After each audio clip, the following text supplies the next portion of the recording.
awal sebenarnya siamang ini dia dibawa dari Pekanbaru pada saat terjadi kabut asap besar di sana, hingga terakhir dia pindah ke Aceh, dibawa ke Aceh, dan atas dasar dari perangkat-perangkat desa bahwa ini jenis satwa dilindungi, maka beliau mencari tahu posisi Balai KCA sebagai instansi pemerintah yang berwenang terhadap satwa dilindungi, hingga akhirnya mereka berhubungan dengan personil kita di seksi wilayah 1 Losmawe di Gede Aceh di sini.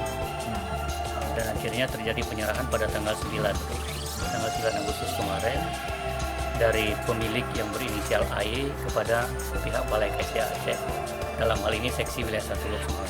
Kondisinya ini gimana ya?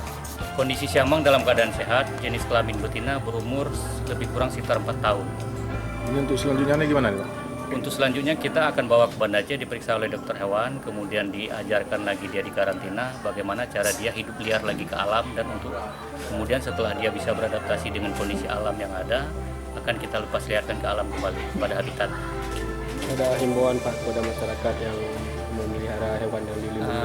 Himbauan yaitu berdasarkan Undang-Undang Nomor 5 Tahun 90 itu disebutkan bahwa memelihara, menyimpan dan memiliki satwa dilindungi itu merupakan ancaman pidana dengan kurungan penjara paling lama 5 tahun dan denda paling banyak 100 juta. Jadi mari kepada masyarakat juga, kalau memang ada melihat satwa-satwa dilindungi seperti ini, agar segera melaporkan kepada petugas Balai KSDA terdekat.